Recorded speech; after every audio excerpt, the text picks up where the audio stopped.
Hey everybody, welcome back to my channel. It's Constance the Reader, and today we're doing an all GL reading vlog. And I got a nice lineup for you guys. Now, there is something I wanted to read for this. Hopefully I can find it after the fact. It hasn't even released yet. I think it releases tomorrow, but I went to Books A Million looking for the second volume in When the Villainess Falls for the Heroine. I'm gonna put the picture up. I can't find the first volume anywhere in my house. Well, I didn't really look, let me not exaggerate. I did not find it on my first glance around the office. So yeah, I wanted that today. It's not out, that's okay. But I will be getting it, and hopefully that will make it to this reading vlog. But we've got a lot of stuff that I want to read. I'm really excited. So some things are complete, some things aren't. So I think this will make for like a nice situation. So I have the first 3 volumes of My Girlfriend's Not Here Today. That's right, yeah. Up on the damn sink. It's gonna get real freaky, I assume. So I'm looking forward to that. I'm looking forward to a little, I don't agree with cheating, but fictionally, hell fucking yeah, let's do it. So excited to read that one. So this series is complete, I believe. I just only have the first 3 volumes of My Androgynous Boyfriend. This was a cover buy. These were so fucking stunning. And the other volumes that I'm missing are also absolutely beautiful. So I probably will be getting those soon. The next time I go to a bookstore, I will probably just go ahead and get volumes 4 and 5. I think it's only 5 volumes, maybe 6, but I'm gonna just go ahead and get all of them eventually. Yeah, maybe not technically in the month of January because today's the 27th, but before February is over, I will be getting it. Now, I'm pretty sure this is, yeah. Okay, so this is a completed series. And this is Catch These Hands. I got this whole series, I think, sometime maybe in 2023, maybe 2022 even. I don't remember, but very, very exciting. I remember getting excited for it and just getting all of it. So excited. Let me know if you guys have read that. Let me know. I also remember, I think around the same time I got Catch These Hands, I got After Hours. So I got volumes 1, 2, and 3. And I'm pretty sure this is completed as well, which is kind of nice. So I've got a few completed series that very short, don't have to go too crazy. I think this might be completed. I'll look it up after the fact and let you guys know. No, I'm just gonna put it up here. I was gonna say I'll tell you next time I get back. No, I'll just put it on the screen.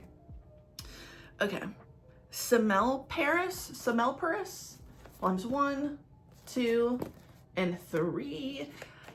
Yeah, I remember seeing this randomly. I don't know, a few years ago, probably I saw this one and started getting this in like 2023 maybe, and it just looked like it was really interesting. So Yuri Love is a battlefield. Ever since they were young girls, best friends Yorino and Haruka have been training to join the ranks of the Bulwark, soldiers who defend humanity from the kaiju trying to break through. But when Haruka is killed during a routine drill, Yorino's world is shattered. Will she ever be able to open her heart to another? Strap in for this intense apocalyptic romance. That right there was enough for me. And I actually think, oh man, I feel like I got this out of order too because I couldn't find one of the volumes for the longest time. That's not even really relevant. I just felt like saying it. And I'm pretty sure this is also completed. I will put up the information if it's not. And that is Hello Melancholic. I got this, I think, in 2023 as well. And let's read the back. Playing music and falling in love with abandon. Asano Minato is a tall but stooping first year in high school. Though she's a killer trombone player, she does everything she can to fade into the background. Despite her best efforts, Minato catches the attention of her bubbly and charismatic senpai, Hibiki, who wants Minato to join the mysterious band she's forming at school.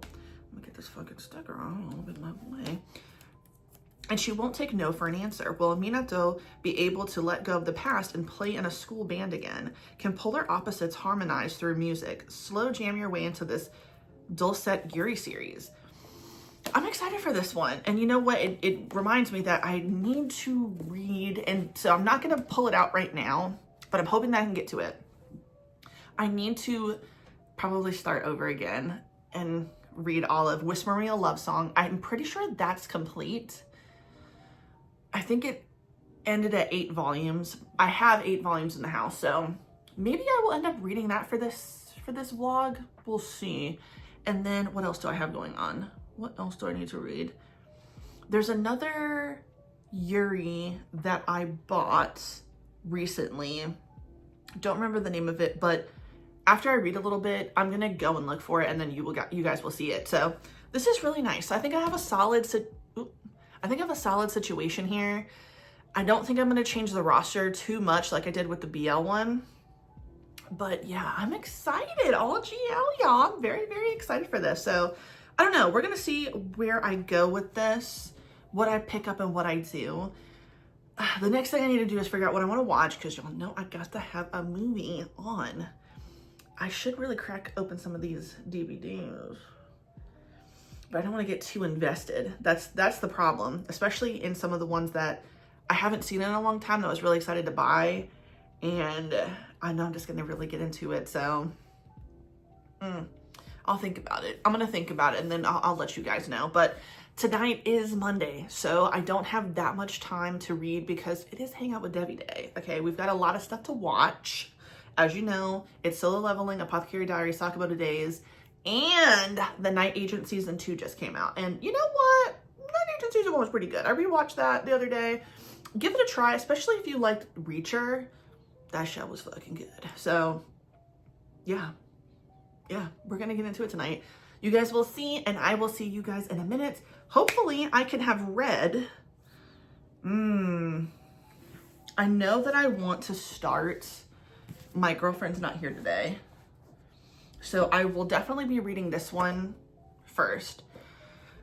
I don't know what else I'm gonna do, so you guys will see the next time when I see you again, but I'll see you guys in a second. Welcome back, everybody. Okay, so I'm coming back to you a little bit early because I'm not changing any plans, but after I read this first volume, I read the next 2, and then I had to check and see if it was online, and it is. So I'm devoting some time to the rest of the series because it is so freaking good so far.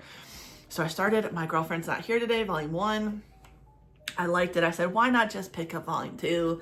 And then I picked up volume 3, and the way this ended, I had to keep going. So yes, I checked on Manga Dex. Some more chapters are on there, so that's what we're going to be reading for the rest of the video. I don't know if it's all of them, but I can't imagine this is very long. So maybe all of it will be on there. It'll be exciting.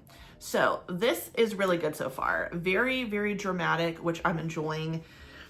Angsty, a bit annoying, but in a way that I feel like I remember myself being annoying when I was younger. Okay, so we're following our main character, Uni. She is in a secret relationship with Nanase. And I'm just going to say, this is going to be like simple synopsis, but then it's going to get to a spoiler. So just know if you don't want to be spoiled for this, just skip this part. I'll put a little indicator of when it's over, and then blah, blah, blah. You can do with that what you will. So Uni is in the secret relationship with Nanase. And Nanase is so concerned about anybody finding out. Understandable, you get it. She doesn't want anyone to know that she and Uni are together, but it's so much so that she won't even allow them to, I don't know, act natural with each other, because, like, you know, her platonic friends, they, you know, hold arms with each other, they take photos with each other. It seems like there is far more affection in her friendships that are just platonic than the relationship that she has with Uni. Uni picks up on all of this. She's like, why can't we even take a photo together? Why can't we even like sit together? Why, you know, it's these little things. It's like she is somewhat okay with the fact that it's a secret to a certain extent, but at the same time, she's like, I just hate the fact that, like, I'm not even really a priority to you. It's like, I'm a second thought. So Nanase, her big thing is volleyball. That is very important to her. And that always comes first, no matter what. For Uni, she doesn't really have anything going on. No offense to Uni, but she really doesn't. What she does have going on, though, is posting to her anonymous rant Twitter account where she's just like, I don't want to say complaining, but venting about how frustrated she is about her girlfriend who keeps her a secret and all these other things. And the thing with Uni and this secret vent account is that it's public. And she posts these photos on there that I just feel like, okay, maybe you don't assume that someone in your class is on it, but like, okay, this is a picture. Bitch, I can tell that that's you, okay? If somebody did this when I was in high school and I saw the shit, okay, this is not a secret. I see that that is you. It's really hard to do stuff like that, in my opinion, but you know where this is leading, right? She has this little secret venting Twitter. She thinks that nobody sees it. Well, guess what? Somebody does. And it is this psycho bitch, Taki, okay? Taki has been following her. She seems like she's in love with her, but honestly, it seems more like obsession. It doesn't seem healthy in any way. And obviously, she's been following this. She knows that whoever Uni is dating, at the time, she doesn't know it's Nanase, but she knows that she's not treating her right. And she's like, you know what? I'll treat you right, girl. Come over here. Cheat with your girlfriend with me. Uni, poor Uni. She is about to get on a roller coaster of chaos because at first she doesn't want Taki to expose the fact that she's gay, and she doesn't want her to expose the private Twitter, basically. So she locks it down, but she doesn't know which profile is Taki's. She goes out on something that's supposed to be a date with just Nanase, but ends up having all of their friends there. But she posts a picture. Well, it doesn't matter that the shit's private. Taki saw it. She fucking follows the girl. This is why Taki's kind of crazy. And then she finds out that Nanase is her girlfriend. This makes it worse for Uni. She's like, fuck, this is even worse. Now you know who it is. I know that Nanase doesn't want anyone to know about us. And you're weird. You're scaring me. Well, you know what's going to happen from here, right? Taki is crazy. Okay, so she's like basically manipulating Uni and using this to like dangle over her head like, but you know, it's not even like she really even threatens to show anybody. I think that's the interesting part. She never explicitly says, I'm going to show everybody your secret. Uni is just like, I have to do everything she says or else she's going to. And it's like, well, she never actually says that in the beginning. Eventually she does, but she doesn't say that in the beginning. So she's getting worked out. All the while, Nanase has got this other friend, okay? Strictly platonic, although I think that she has a crush on her, and that's why I don't like the friend. All over her, girl. Like I said, she is so affectionate with her friends, and this friend in particular, I feel like she has a crush on her. Arm wrapped around her, all this stuff, yanking her away from Uni. Obviously, the friend doesn't know that they're together, but it's like, damn, get off of me. You know what I'm saying? It's just crazy. Where did I leave off at? Yeah, so it's pretty wild. All right, so moving forward. Taki is manipulating Uni, getting her to do things with her, basically kind of like have a girlfriend experience, even though Uni is like, no, I don't want this. But at the same time, every way that Nanase falls short on like validating and making Uni feel good about their relationship, Taki is there to basically pick up the pieces. Every time Nanase does something, she is putting Uni on a platter and giving her to Taki, essentially. So Nanase forgets their anniversary. Well, Taki knows when the anniversary is, so she wants to make sure that she and Uni hang out. Well, okay, now Nanase's forgotten about it. This just puts the seed in Uni's head of like, what am I doing? Why am I wasting my time with her? Like, you know, she just keeps pulling herself in different directions. So yes, Nanase has a volleyball tournament match. It's in Osaka, many hours away. She's like, hey, please come, Uni. Uni doesn't have any fucking money. Well, Taki's there to save the day. Like, hey, I will fund this whole thing. Basically be your sugar mommy. Those are her words now. Those are her words. And Uni's like, well, I really want to go. Girl, I would have just said no, but who am I? So yeah, Taki funds everything. She gets the hotel, she gets the train ticket, blah, blah, blah, blah. But you know she's going to ask for something. So she's like, you have to basically give me a girlfriend experience while we're there. Well, the conniving way that Taki is, and we don't know for a fact if she did it this way, but I think that she did. I think she knew that when they went to Osaka, they were going to end up in a space, or she put them in a place where they would be seen by Nanase's best friend. The bitch sees them out together. Looking cute, mind you. But the best friend, she doesn't know who Nanase is dating. Because eventually, after all this time, Nanase is like, I won't tell anybody. I don't want anybody to know. She finally opens up to her best friend. Her best friend's like, bitch, I knew you were gay this whole time, so I don't know why we were acting like this. But she didn't tell her who she was dating. So the best friend sees these two very, very cute girls who look kind of familiar, but she doesn't know who they are. I guess, and she's like, oh, that's so cute. Later, you know, she's going to find out who it is. Well, the night before the match, y'all, they get to having sex. Taki and Uni just, I'm talking every which way. 69. Like, oh my God. A fuck fest, if you will. A fuck fest. And, you know, that's just fucking with Uni even more. She's like, well, damn, I might as well go all the way with her. I'm getting pissed off because Nanase is not validating me in any way. She is a fucking mental wreck at this point. So fast forward, Taki is in this bitch's head, okay? She is just really messing with Uni. It is crazy how manipulative she is. And I'm really hoping we find out why. What's going on here? Why are you so manipulative? Because I don't think that she loves Uni. I think that she's obsessed with the idea of, I don't know, maybe like, I don't want to say corrupting, but for lack of a better word, corrupting Uni. Like, I think that she likes her, but I don't think that she actually cares about what she's doing and how she's mentally messing up Uni at this point. And she is getting off on this bad, you know, let's be bad together thing. So where was I? Yeah, basically, it's just getting even more crazy. Now, once that friend puts two and two together, she's like, holy shit, that was them. I saw them. They have like a beach day, basically. It's a pool day.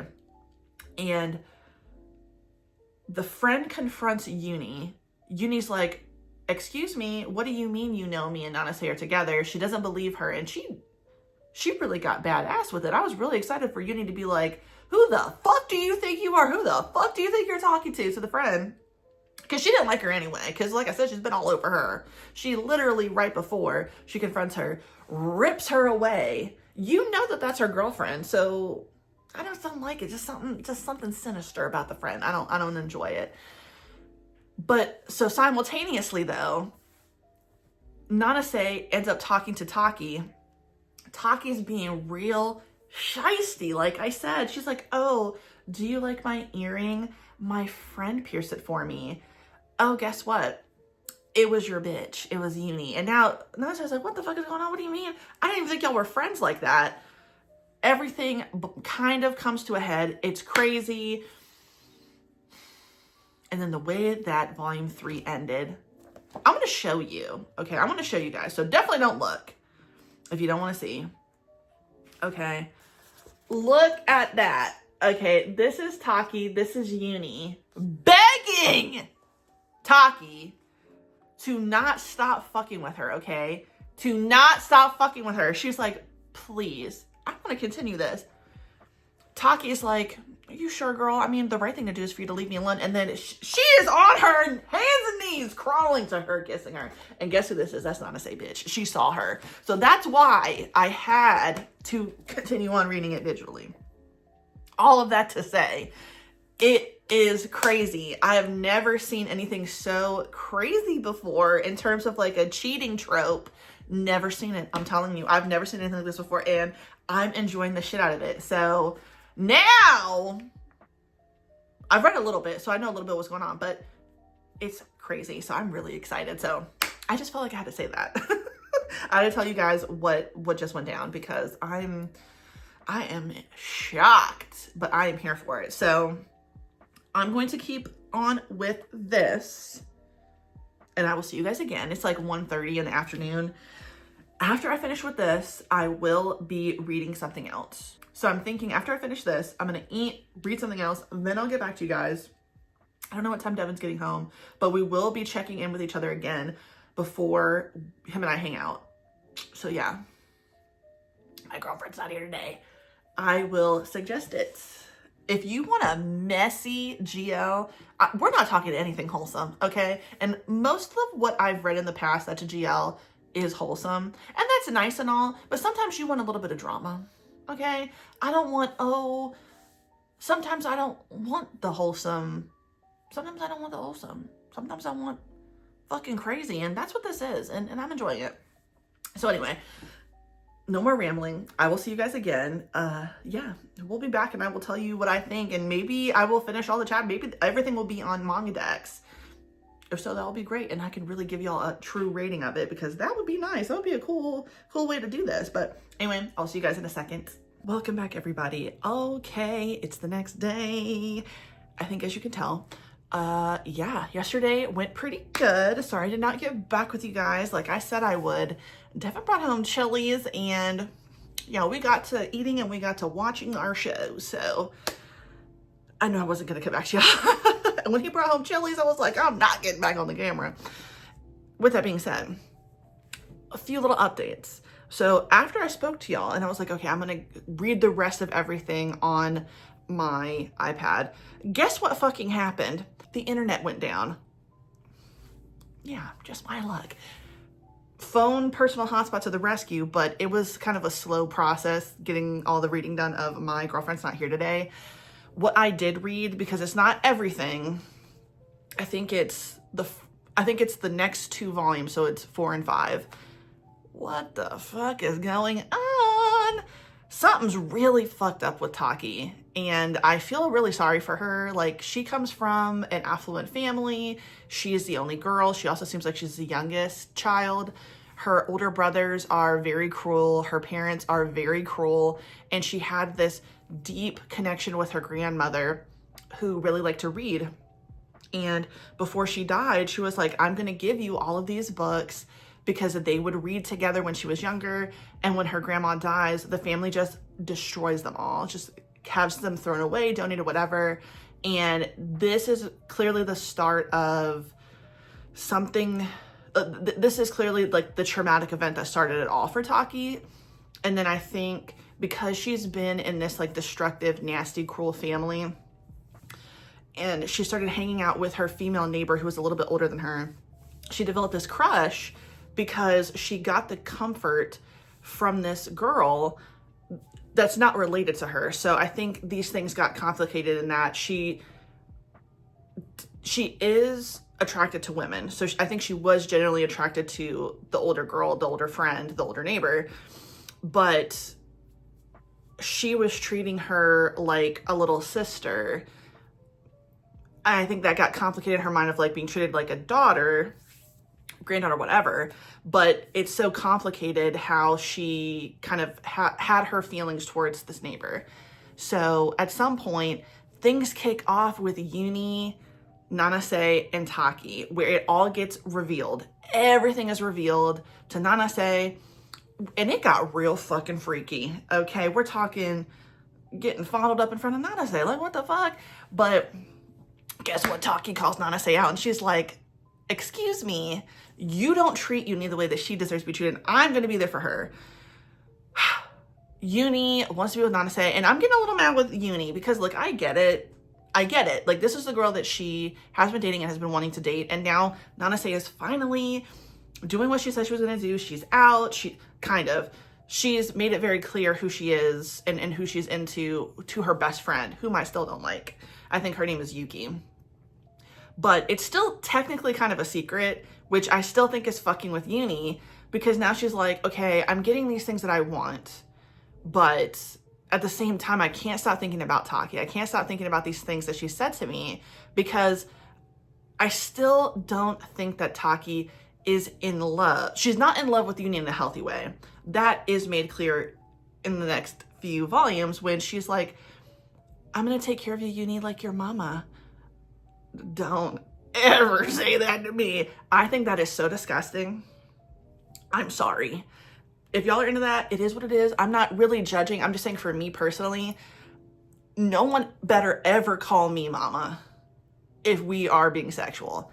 And I will never be calling anybody daddy, because that's just too much for me. That gives me the ick. I am thankful that my husband is not into that, and I don't want to be calling anybody mom and daddy. That's just me. That's just me. And they're so young. Taki, what the hell? Why are you calling? Haven't heard? I don't know. But yeah, it's very unhealthy. It's very strange. Uni, she just went right back to cheating on Nanase, girl. And I was like, you know what? I hate to say it, but I kind of want Taki and Uni to be together, but get help. Taki needs some serious help. For real. Really, really needs some help. Uni, I don't know, like I still feel like she's valid in all the times that she has to call out Nanase. Because guess what? Yuki is still there. All up in Nanase's face. Oh, she just pisses me off so much. I don't like Yuki. And it's so funny because the mangaka, like in the other panels, I think in volume 4 or 5 maybe, that I read online, she talks about how none of her friends like Yuki, but she's the only one who's being honest and upfront. And yet, while that may be true, I still don't like her, because you clearly, whether she really is into Nanase or not, you like the attention that you get from Nanase, and you keep, like, to me, I just don't like the fact that, like, so her affection towards Nanase, to me, is not platonic, totally. There is an underlying thing going on where you like the idea. That's what I'm thinking. So I don't like her. I just don't like her. Yes, it is true. Two things to be true. She is the one who's being honest. She is the one who's kind of being like upfront and telling me, but you're still pissing me off. So that means nothing to me. You're still making me mad. But yes, my girlfriend's not here today. I'm liking it. I'm liking how messy it is. I'm liking the complicated emotions and feelings. I just feel so bad. And then it is so beautiful. Like, there is this point where it's like Uni is being torn apart, like with vines and roses between the two of them. And I just, it's just beautifully drawn. Like the tears, like their facial expressions, they're so beautiful. So even besides all of the, oh my God, all of the drama, okay, all of the drama, it is just so, everybody is so pretty. Some of these I can't show y'all because, I mean, that's a vagina. But, I mean, here we go. So, look at everybody's expressions. Like, you just can feel it. This is Yuki. But see, if I flip to the next page, so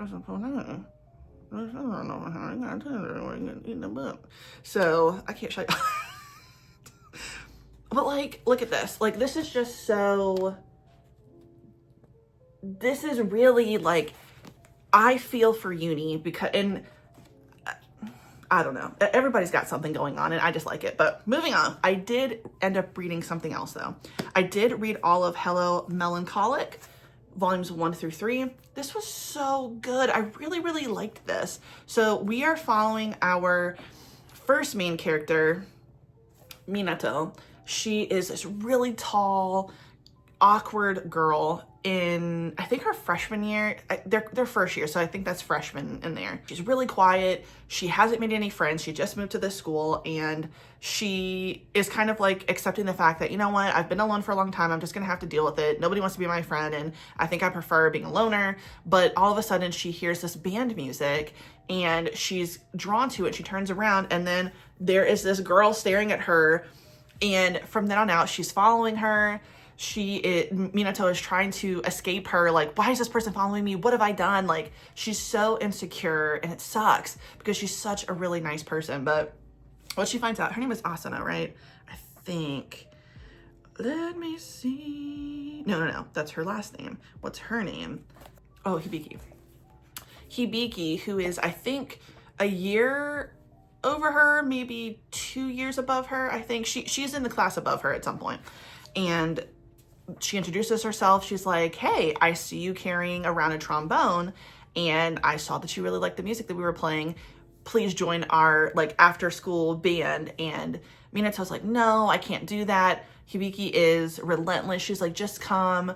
It's no big deal. Minato does, but she runs away. Then Hibiki is like, oh, it's fine. We'll just play together. And she really just breaks Minato out of her shell a bit. They start to play music together, and it is so fluid and so fun, and they can really bounce off of each other because Minato has a really good ear for music. We then find out that Minato comes from a family of performers, and her family is actually pretty well known, but something happened, and I don't know if I just missed it or if it just went by so quickly, but something happened when she started to be in a band, and probably in school, and the girl started to bully her for whatever reason. Maybe it was due to like her parents' notoriety or something. And from then on out, they started to ice her out, and she felt so self-conscious that now she's just become so introverted. But Hibiki, hers is different. So she has a father who is huge in, I guess, the music, like classical music thing, but he never took any interest in her music. He never encouraged her. He never really discouraged her. He just kind of existed. But later on in her life, she saw a documentary or some type of show that had him in it, and she saw this completely different side of her father, and he was so much more open and lively and fun. He was clearly so much more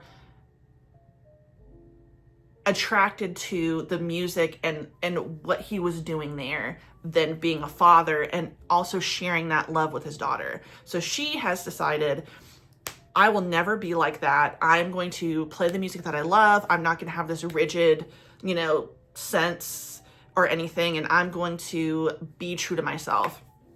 So in that, they help each other. Hibiki, gets her into the fold, Minato into the fold, and she meets all these girls. It's kind of complicated because, she's so quiet, and these girls are just so much more different than her.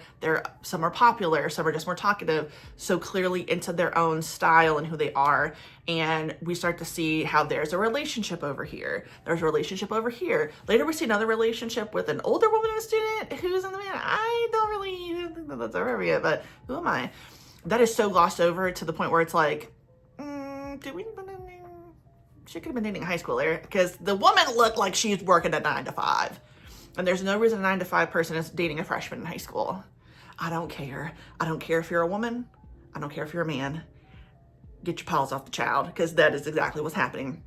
But anyway, of course, feelings develop between Hibiki and Minato, and it's just so cute. And then the way it ends was so cute. It actually reminded me of Pink Heart Jam, where the younger people decide to hold a concert to see off the seniors, because now Hibiki, Chika, and I can't remember the other girl's name. She is this girl. This is Shiki, and this is the other girl. They decide to like send them off, and it's just so cute. And it was just very, very wholesome and nice, and I really, really enjoyed it. So Hello Melancholic was very, very good. Now, for the rest of the day, okay, what are we still gonna read? I have to read Semelparus, 3 volumes. After Hours, My Androgynous Boyfriend. I didn't end up getting 4 and 5 when I went to Books A Million, because I just got so excited about everything else. Who knows, I might go back. And then Catch These Hands, 1 through 4. I do want to find some other stuff to read. I know I have more GL, and I know I mentioned something, which I haven't found that yet. It should have already appeared on the screen, but I will find it after this. But so far, I have read 8 volumes of GL, and I think we're doing really good. Now, I don't think I'm going to find anything else as freaky and dramatic as My Girlfriend's Not Here Today, but that's okay. That's okay. I think I said at the beginning, like, I have a mix of, I either said that with this one or I said that with the other one, with the BL one. And now I can't remember because the things are getting mixed. But this was a good combination of horny and wholesome. Even if I only get one horny out of this, that's fine. Eventually I'll get When the Villainess Seduces the Heroine or something like that. Again, I can't remember exactly what the title is. But once I get the second volume of that, we're going to get back to horny. And I'm excited for that one because I really like the first volume. That was really good. But yes, I will see you guys again. It's time to eat. And it is also time to put something on the TV. Okay. I don't know what. I could probably finish watching lost girl. And as I mentioned earlier, when I said the internet went out, guess who still had stuff to watch? Me. Because I got that physical media. And I said that to Devin. I said, look at me, still being able to watch TV. Gotta go back to the old days, y'all. Because Comcast sucks. But anyway, I will see you guys in a second. Okay. Another banger. Another fucking banger. And I cried. Yeah, this one got me. Semelparus. What the fuck? This was good, okay? It's not complete. And I'm going to fucking punch a wall. Apparently I have to wait till the end of this year. And, you know, I'm just getting really tired of that, you know? I'm just getting, oh God. Okay, hold on. I got ahead of myself. Slow down. Let me talk about the manga. First and foremost, this was fantastic so far. And yes, I need to know what happens at the end. I'm assuming that this is probably going to be just 4 volumes, maybe 5 if I'm lucky. But I really like the pacing of this. I thought for a second, ooh, what's gonna happen here? But you are dropped right in the middle of the world. And I think they do a decent job of explaining what's going on, which was nice. So our main female character that we're following is Yorino. And she is, again, this is gonna be one where I kind of like tell y'all stuff. So if you don't want to know, but no, okay, let me start in a better place. All right, so this world that they're living in, it's 2 different worlds, basically. Let me try to find the visual.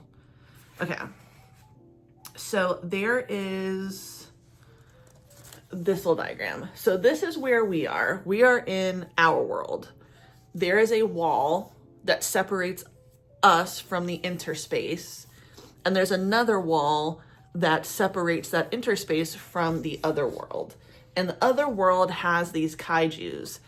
This interspace is this place that's like, obviously, clearly right in the middle. But it's like, this is where Bulwarks, who, that's what Yorino does, basically. These other people in our world, that's where they fight kaiju. So they don't break through into our world. So basically, most of the fighting takes place in the interspace. And they're trying to make it so, you know, they don't let the kaiju come all the way out into the real world and kill normal people who are not Bulwarks. So they're fighting. She's younger. It's like her first time really being in the interspace. And for the first time, her best friend dies. And obviously that is so traumatic. It happens right in front of her. This is her first time like experiencing this firsthand, you know, and she's traumatized. She's saved by this other woman who is a few years older than her. It's kind of like her teacher. They end up being partners. And once they start going on battles, because they're both like some of the most powerful Bulwarks this generation, I guess you could say, something happens where Yorino kills a kaiju and she sees that there's a human inside the kaiju. And this is something that most Bulwarks don't ever find out and they're never told. So she confronts, damn, I already done forgot her name. I hate when I do that. Yoko, hopefully I'm saying that right. She is the one who saved Yorino, but now is her partner. And then, yeah, she's the one who has to basically explain what's really going on. So basically, our world, there is like a me. We'll just do it like that. There's me. And then in the other world, there's like a doppelganger of me. And these 2 things exist and astral stuff comes into play. If a kaiju comes into the interspace and you kill it, that kaiju, the astralness from the other world that's still tied to someone in our world, if you kill the kaiju in the interspace, you will kill that person in this world, in our world. So the reason why I ended up crying is because Yugo ends up inadvertently, she doesn't know this, killing her own sister. That had me fucked up. I was crying. I didn't let them totally breach, so I'm okay. Like, my makeup still is intact, but, you know, I had those tissues, like, right in the corner. Like, please don't do this to me. But, you know, Yorino, her friend has died, then her other friend has died. Now that she's aware of everything, I mean, she is just traumatized, truly. But blah, blah, blah. What ends up happening is they find out that there is far more to Yorino than just her being, like, very strong. She is technically a pure blood Mer, and a Mer is somebody, I guess, who is from the other world, not the inner space, but the other world. So she can actually travel through all of these things, and she is the one who's most likely to be able to, like, fuck some shit up. And the whole point of Mer were that they try to stop these creatures from leaving the other world, inhabiting the interspace, and then basically going into our world and killing everybody. So some Mers started to work with humans, bulwarks, to stop this from happening. And Yorino is apparently the only one who survived because her mother had her. She's a Mer, but she hid her away. Crazy. So she's like humanity's last hope, damn near. And dude, it is just too fucking much. Okay, everybody dies. Almost everybody dies. And that was, like, emotionally difficult. I think I cried like 2 times. So yeah, then I found out, because I was thinking, oh no, the third volume's not the last one. And that really pisses me off, okay? Because what are you talking about? Didn't I just get this one like a year and a half ago? Didn't I get the third volume a year and a half ago? Where's the 4th volume? June Ogino? Where is it? Where is it, 7 Seas Entertainment? Give it to me now. So of course I went on Manga Dex. Only saw like 2 chapters, maybe even barely that, for what's in the next one. And apparently I have to wait till December of this year to get the last volume, if that's even the last one. And if you're telling me I have to wait a whole year, which that is what I am clearly being told, yeah, I want to commit an act of violence. There's so little to be, like, excited for in the world right now, and this is another thing that's just, like, beating me down. Very, very small thing compared to everything else, but I am very disappointed. So the way that the next volume starts is crazy, because it takes place years after this big event happens at the end of volume 3, and that's too much to handle. And this was really good. I'm sorry, I just had to get that out. It was so good. I know I'm, like, taking a lot of breaks and not really giving y'all, like, a lot of stuff to really talk about in between, but damn, this was good. So with that being said, I might start After Hours. Let's see what After Hours is about. Emi Asahina is 24, unemployed, and not really sure what she wants to do with her life. When a friend invites her to a dance club, Emi doesn't expect much, but what she finds will change her world. The club is hopping and Emi isn't, so she ends up hiding in a corner after a friend ditches her to flirt with a guy. Emi figures the night is a bust, but then someone amazing comes to her rescue. Kai is a DJ, and her effortless self-confidence captivates Emi. Is this just a wonderful night out, or the start of the rest of her life? So I think I'm going to give this one a try. It's only 3 volumes, so I figure I can finish that pretty quickly. And then I don't know, maybe it would be, I'm kind of in between, so we're going to wait and see. After I finish that, I really do need to choose between these 3 and Catch These Hands. And actually, once again, before I do that, I need to find the volume that I keep talking about. So let me do that, actually, because I'm tired of doing this to myself. And I will see you guys again, and I will have more stuff to talk about. So yeah. Welcome back, everybody. Hi. So it is Monday afternoon. It's about time to wrap up this GL reading vlog. I figured because it is so nice outside today in Virginia, it is 63 degrees outside. It feels marvelous. I would finish off this reading vlog here, because why not? Hopefully a cat or dog does not come into my backyard because there have been a lot of animals showing up besides cat and other cat. I just saw a black cat this morning on my front porch. So, yeah, I probably need to curb the amount of food I leave out on my front porch for all of these other cats, even though, like, I don't hate the idea of having other cats around me. But anyway, that's neither here nor there. I've had a long day for the most part, I guess. So, yeah, it's time. It is time to wrap it up because I think I'm kind of getting burnt out on reading just one type of manga, so I need to do some stuff. Okay, so I'm gonna try to go in order. All right. Okay. So I can't remember if I talked about reading and finishing the first volume of After Hours. I did, I think the last time I talked to you guys.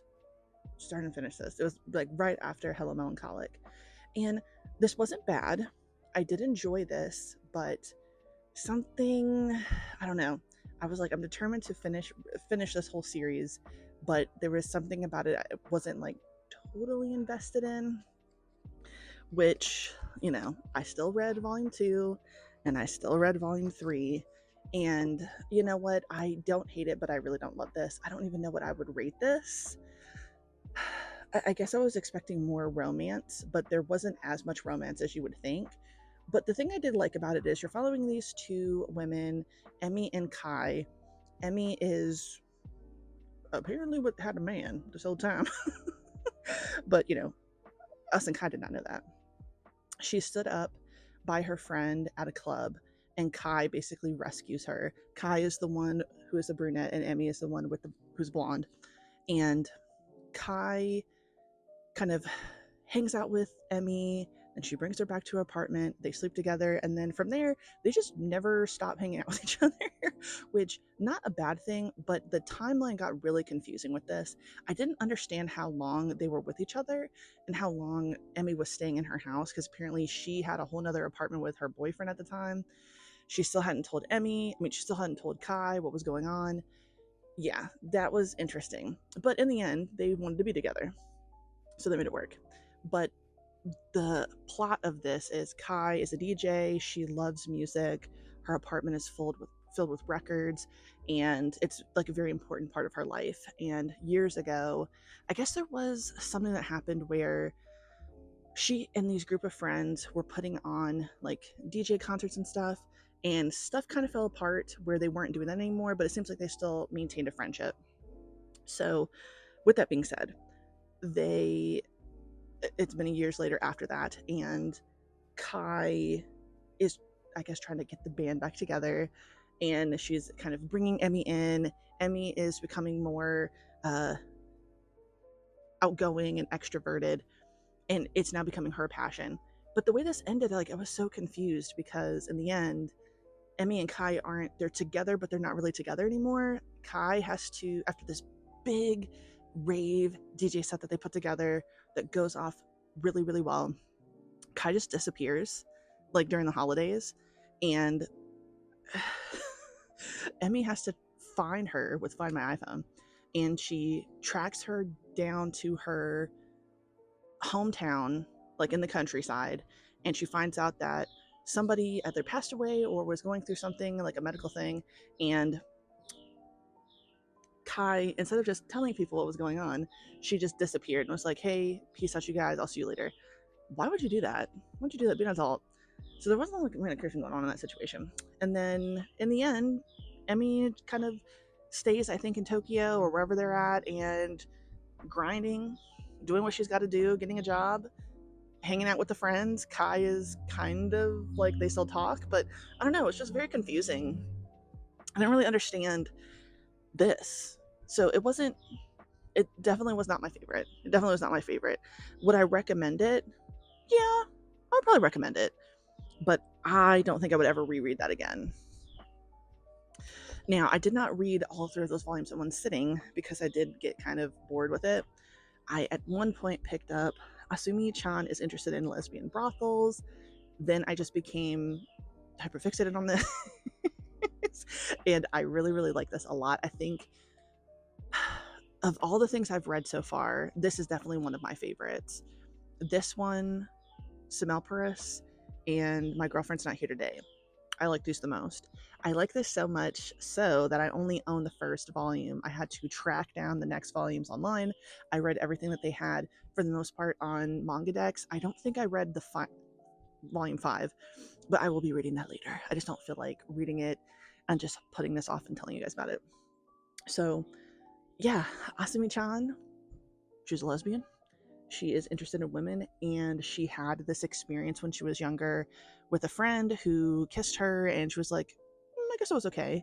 So it's kind of always been in the back of her mind that she was interested in girls, but nothing ever happened. But now she's trying to find this friend that she had this experience with, and she goes to lesbian brothels because assuming that her not assuming that her friend, well, at the beginning not so much, but then she has a friend who's like, oh, she sounds like someone that I know, maybe she's a lesbian brothel. So she starts just trying out everything, and there's all these girls that she is hooking up with, and it's a big like experience for Asumi-chan, and it's really, really cute. It's very funny, but all the while, and this is like, I haven't gotten to the part where like they see each other. Her friend is becoming aware of the fact that Asumi is going to these brothels, but they're not connecting with each other. Like they keep missing each other. So the volume I think that I have to finish, where they finally meet each other and they actually have to talk, I'm excited. So I really like this. I definitely would recommend this because it's funny, it's cute. I think it has like these wholesome bits to it, which, you know, might be a little surprising, but it does have it. Next up, this was one that I was so excited for, and it was just okay. And this is volume 2 of When the Villainess Seduces the Main Heroine. This was just not giving what the first volume gave, and that was kind of disappointing. The first volume was more of a story, obviously, because we're trying to find out, you know, what is going on with our 2 of these main female characters, and I really, really liked that. And then this one was mostly, oh, and here's other cat. Hello, other cat. Anyway, there's another cat, and now she's gonna eat. So yeah, this volume, it was sprinkled with a bunch of like shorter stories, I guess you could say, that was like taking us through like the seasons until we got to the main story at the very end. And I thought, well, why don't we just start with the main thing in the beginning, and then we could have done all the short stuff in the end. I don't know. So it was just like mostly cutesy. Nothing was really happening, so I wasn't really excited about that. So that was disappointing. Now, will I continue on with the series? I think so, but I'm not going to be like anticipating the next volume as much as I was for this one. So it's kind of like a disappointment. It's like kind of a letdown, but I still would recommend people read it, especially the first volume, because I really, really, really like that one. And the final thing I read and finished was volume 3, Throw Away the Suit Together. And I didn't even know that this had come out, so I was really excited to pick this up the other day. And this was definitely a hard shift from the first 2 volumes. You know, our first volume was them throwing everything away. We are going to leave Tokyo, do what we got to do. We want to go to the seaside and, I don't know, figure it out. As long as we're together, we're going to make it work. But obviously reality sets in of like, holy shit, we can't like afford to just like, we don't have money to eat. So we have to do something. Second volume, they get a job together, but it's seasonal. And the way that one ends is, hey, we actually really need to get serious because this seasonal job is about to end. We still need money to eat and survive. So what are we going to do? So now they've made the decision to get jobs, but I can't remember her name, the brunette. She decides that she might need to go back to school because she might not have the ability to get a better paying job if she doesn't. And the pink-haired one, she is struggling. She has the most confidence at first. I think they both assumed that she would get a job before and it would all work out, but she doesn't. And then the brunette doesn't. And the way this ends is just so sad. To me, like it kind of is positive, but it's not, because they are still really, really struggling. And it sucks because they just want to make this life with each other. They just want to be happy. And this whole volume was full of the reality, you know, like love is great, period, like full stop. With that being said, we do need a job. so we can maintain even like a simple life that they're trying to have. And the simple life that they're trying to have is just like having a home and blah, blah, blah. So, yeah, it was pretty sad to me, if you ask me. I'm really sad about that. But yes, I figured the vlog is going on a little too long because I have like a week in between filming, but I was paying attention to my job for once in my life. But yeah, it is getting long, so I figured I would show y'all. And yeah, the GL vlog was successful. I did read some stuff that I liked. I think I'm gonna do another BL vlog though. I enjoyed the GL that I read. I didn't read everything. Oh, and I wanted to make a point to say I'm a dumbass. Why did I keep saying I'm gonna read My Androgynous Boyfriend for this vlog? I don't know what was going on in my mind. For some reason, the character on the front is androgynous, leaning more towards feminine. For some reason in my head, I'm thinking, I guess, my androgynous girlfriend. So this whole time, I've been like, yeah, I'm gonna read this for the GL vlog. And then I really crack the bitch open and see, oh, this is a straight couple. That is a man. So that was annoying. Like, I was annoyed with myself. So forgive me for not reading that. Forgive me for constantly like saying I was going to read it, and then I come to this realization. Very, very annoying. Annoyed at myself. So I will read that just in general and not for specific like vlog. But I think I'm going to do another BL because it's just like, I don't know. I think I had a little bit more fun with the BL one. But if you guys have other GL suggestions, please let me know in the comments. I'm also going to be reading more stuff on like Tappy Toon and Manta and all these other fucking things I've signed up for and paid for. And then the point system. I don't know what's going on with these like subscription-based manhwa comic things. I'm so lost and confused. I paid for something last night and I was going to do yearly, but then it's like, but you still have to unlock it with gems. What the fuck? What did I just pay for? I thought that this is just like Manta, but then even Manta. Don't get me started about Manta. Y'all already heard me talk about that shit. But yes. Yeah, today's Monday. It's time, as usual, for me and Devin to have our date night, and that's what matters to me. And we're going to have fun. So yeah, thank you so much for watching my video. If you like the video, please like the video. If you like and subscribe, hit the notification bell. Follow my other social media. It's in the description box down below. And I'm going to say goodbye now, but I will turn the camera around after I turn this off so I can show you guys Cat. But you have a good day. Goodbye. All right, so this is Other Cat. If anybody remembers, Cat is not fluffy like this, and Cat does not have like the notch in her ear. I don't know if this cat belongs to anybody. She seems like really well groomed most of the time, and she's very fat. I can tell it's not just fluff, but she eats all the damn food that I put out here.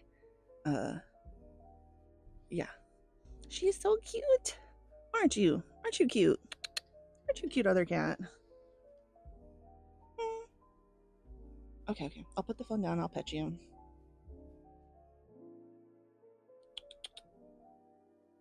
Are you a cutie?